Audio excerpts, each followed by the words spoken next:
दोस्तों आदाब नमस्कार।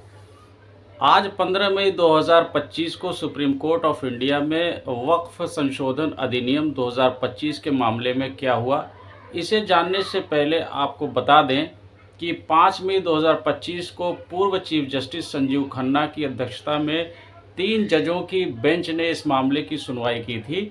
सरकार ने कोर्ट में हलफनामा देकर कहा था कि 2013 से 2024 के बीच वक्फ की जो संपत्तियां हैं उनमें बहुत तेज़ी से बढ़ोतरी हुई है और कई बार सरकारी और निजी ज़मीनों पर कब्जा भी किया गया है। इसलिए 2025 का जो संशोधन है वो कानून सरकार के लिए ज़रूरी था। हालांकि जस्टिस खन्ना ने कहा कि मामला गंभीर है, लेकिन अपनी रिटायरमेंट से पहले वो कोई आदेश सुरक्षित नहीं रखना चाहते, इसलिए उन्होंने अगली सुनवाई के लिए 15 मई की तारीख तय की थी। दोस्तों, आज 15 मई को वक्फ संशोधन अधिनियम मामले में नए मुख्य न्यायाधीश B.R. गवई और जस्टिस A.G. मसीह की नई बेंच ने सुनवाई की। सरकार की ओर से सॉलिसिटर जनरल तुषार मेहता और याचिकाकर्ताओं की तरफ से वरिष्ठ वकील कपिल सिब्बल पेश हुए।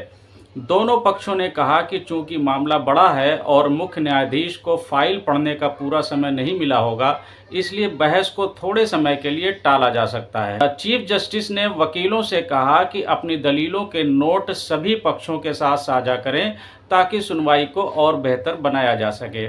दोस्तों, कोर्ट ने स्पष्ट किया कि उन्होंने सिर्फ याचिकाओं की संख्या 5 तक सीमित की है, वकीलों की नहीं। जाने माने वकील विष्णु शंकर जैन ने माननीय कोर्ट को बताया कि उन्होंने 1995 के वक्फ कानून को भी चुनौती दी है।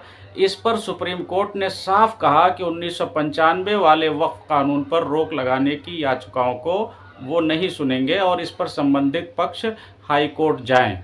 कोर्ट ने पक्षकारों को बताया कि इस मामले पर अगली सुनवाई मंगलवार 20 मई 2025 को होगी। सुप्रीम कोर्ट ने सबसे अहम बात यह कही कि अगली सुनवाई सिर्फ अंतरिम राहत यानी इंटरिम रिलीफ के मुद्दे पर होगी, यानी कोर्ट देखेगा कि जब तक पूरा मामला चले तब तक इस कानून पर अस्थायी रोक लगाई जाए या नहीं।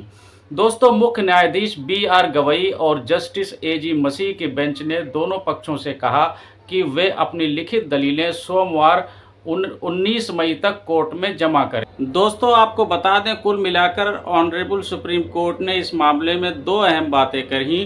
पहला, 1995 के पुराने वक्फ कानून पर कोई बहस नहीं होगी। दूसरा, सिर्फ याचिकाएं 5 होंगी, लेकिन वकील कितने भी हो सकते हैं।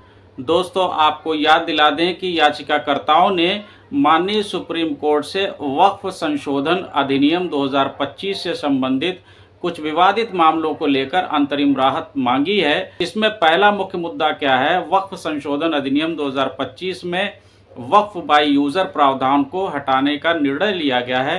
वक्फ एक्ट 1995 के अंतर्गत यदि कोई संपत्ति लंबे समय से मुस्लिम समुदाय द्वारा धार्मिक या परोपकारी कार्यों के लिए उपयोग की जा रही हो तो उसे वक्फ संपत्ति घोषित किया जा सकता था, भले ही उसके पास कोई लिखित दस्तावेज ना हो। नए संशोधन के अनुसार अब केवल वही व्यक्ति वक्फ घोषित कर सकता है जो कम से कम 5 सालों से इस्लाम का पालन कर रहा हो और उस संपत्ति का कानूनी मालिक हो।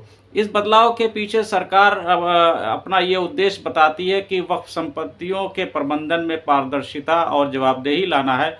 हालांकि आलोचकों का मानना है कि इससे उन संपत्तियों की स्थिति अनिश्चित हो सकती है जो वर्षों से धार्मिक उपयोग में हैं, लेकिन जिनके पास औपचारिक दस्तावेज मौजूद नहीं है। दूसरा मुद्दा इसमें क्या है? वक्फ संशोधन अधिनियम 2025 में एक और महत्वपूर्ण परिवर्तन के तहत केंद्रीय वक्फ परिषद और राज्य वक्फ बोर्डों में गैर मुस्लिम सदस्यों की नियुक्ति का प्रावधान किया गया है। संशोधित अधिनियम के अनुसार केंद्रीय वक्फ परिषद और राज्य वक्फ बोर्डों की संरचना में विविधता लाने के उद्देश्य से अब इन निकायों में गैर मुस्लिम सदस्यों की नियुक्ति की जा सकती है। सरकार ऐसा दावा कह रही है कि इस बदलाव से वक्फ संपत्तियों के प्रबंधन में सुधार होगा।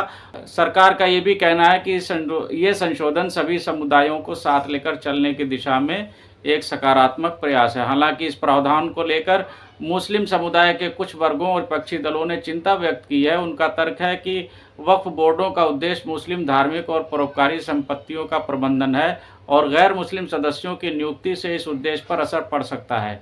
उनका ये भी कहना है कि ये प्रावधान संविधान के अनुच्छेद 26 का उल्लंघन करता है, जो धार्मिक समुदायों को अपने धार्मिक मामलों का प्रबंधन करने का अधिकार देता है।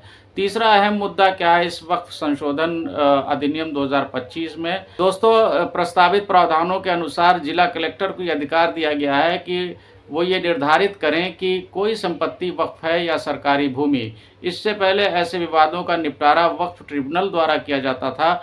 याचिकाकर्ताओं का तर्क है कि ये प्रावधान वक्फ बोर्डों की स्वायत्तता को कमज़ोर करता है और सरकारी अधिकारियों को अत्यधिक अधिकार देता है, जिससे वक्फ संपत्तियों के संरक्षण पर प्रभाव पड़ सकता है। दोस्तों, आपको बता दें कि सॉलिसिटर जनरल तुषार मेहता ने सुप्रीम कोर्ट को ये भरोसा दिलाया है कि वक्फ अधिनियम के कुछ अहम प्रावधान, जैसा कि अभी हमने जिनका आपके सामने जिक्र किया है, जैसे कि केंद्रीय वक्फ परिषद, वक्फ बोर्डों में गैर मुस्लिमों की नियुक्ति, वक्फ संपत्तियों को डी नोटिफाई करना यानी सूची से बाहर करना, तो इस तरीके के जो नियम हैं अभी लागू नहीं किए जाएंगे।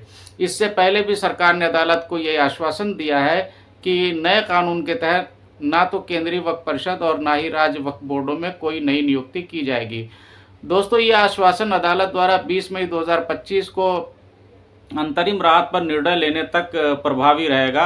आपको ये भी बताते चलें कि यह मुद्दा कई राज्यों के लिए भी बेहद अहम है। हरियाणा, महाराष्ट्र, मध्य प्रदेश, राजस्थान, छत्तीसगढ़ और असम जैसे राज्यों ने अदालत में वक्फ संशोधन अधिनियम का समर्थन किया है। दोस्तों, 15 मई की सुनवाई के दौरान माननीय सुप्रीम कोर्ट ने पाया कि वक्फ संशोधन अधिनियम 2025 से संबंधित इन सभी महत्वपूर्ण मामलों पर विस्तृत यानी कि डिटेल में सुनवाई और विचार की ज़रूरत है। इसलिए कोर्ट ने अगली सुनवाई के लिए 20 मई 2025 की तारीख तय कर दी है, जिसमें इन सभी बिंदुओं पर अंतरिम राहत देने पर विचार किया जाएगा। अब सबकी नज़रें दोस्तों जो अगली सुनवाई है सुप्रीम कोर्ट की 20 मई की, उस पर टिकी हुई है, जहां ये तय हो सकता है कि जो 2025 का वक्फ संशोधन कानून है, इस पर अस्थायी रोक लगेगी या नहीं। दोस्तों, अगर आपको ये जानकारी पसंद आई है तो वीडियो को ज़्यादा से ज़्यादा लाइक करें, शेयर करें। चैनल को अभी तक आपने सब्सक्राइब नहीं किया है तो सब्सक्राइब कर लें। कमेंट बॉक्स में अपनी राय का इजहार ज़रूर करें और वीडियो को आखिर तक देखने के लिए आपका बहुत बहुत शुक्रिया।